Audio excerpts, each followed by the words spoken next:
You are Comrade Ivan Ivanovich Privalov.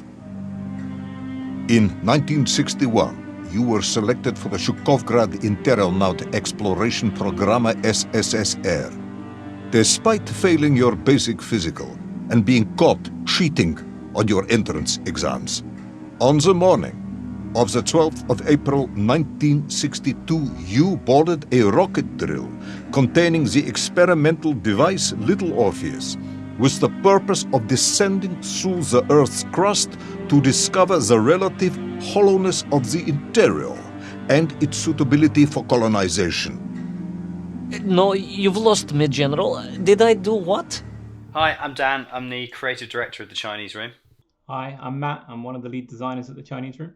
And this is director's commentary for Little Orpheus episode 1. We're just going to, I think, probably more or less ramble through the episode about stuff that happened while we were making it and things that you might not know about making it.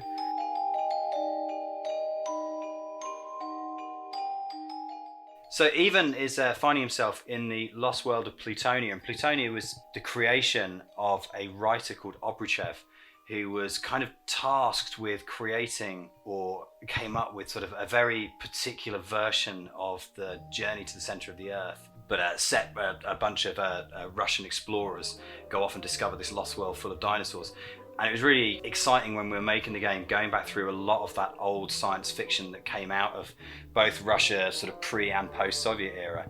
And there's such sort of amazing stuff there, and a lot of it's so sort of unknown beyond people like the Strugatsky brothers in the West that it was great to be able to really pull in this amazing kind of ideas that we kind of like found out there in the world. This is our the new game mode that's been added to Little Orpheus, where you now have these magical orbs to find in the world, and doing them unlocks some of the concept art that was created over the course of the game, which is a really cool thing to be able to show off some of the stuff that went on in the background in production. Puskat pil v glaza is not my intention, but I do cut a dashing figure in my Interior Cosmo Astro suit costume thingy. We'd originally thought about doing this with a slight commentary from the people that had made the stuff, and then we figured it was probably more fun and in the spirit of the game if Ivan actually did his own commentary, which was a huge amount of fun to give to Gunnar the actor, to just be able to just give us Ivan's thoughts, impressions, or just incoherent ramblings about things that you might be seeing as you went through the game. The number of orbs you collect as well also unlock brand new costumes for Ivan to play through all of the New Game Plus modes. The Little Orpheus device contained a radio transmitter capable of sending a signal through miles of solid rock. In order to boost this, a powerful energy source was required. An atomic bomb, Comrade Privalov. An atomic bomb that you... The drill device, codenamed Mother Calliope, was a testament to the brilliance of the Baikonur engineers. It now spends its days as a nesting roost for the pterodactyls of Plutonia. Sigte пожалуйста, товарищи. It's probably worth mentioning that this wasn't the original opening to the episode.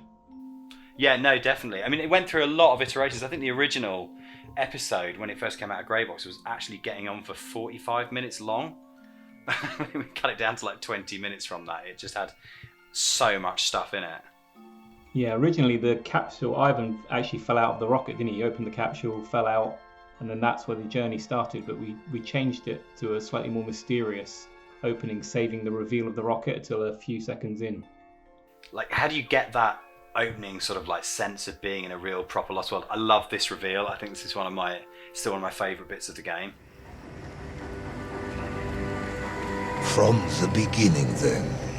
But this had better be good.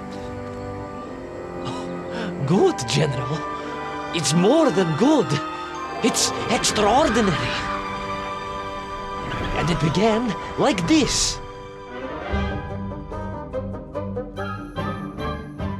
And this, I just think, is sometimes you kind of like, there's stuff that goes into games and you're always sort of, you know, you're pleased with what you've made and you're proud of what you made, and then there are some things where you just go, yeah, that's really, really something quite special about that. So this was the sort of vision of John, the art director, and he worked with one of the graphic designers in Sumo, Shan, who did some of the early graphic work, and then our animator, James, sort of really brought it to life as well. I think it's just a really wonderful thing. And what I love about this is that we get a lot of feedback from players who say no one seems to skip it, which is one of those things you just imagine everyone just taps button and gets past it, but everyone watches it again and again and again. I think that's when you know you've made something really successful.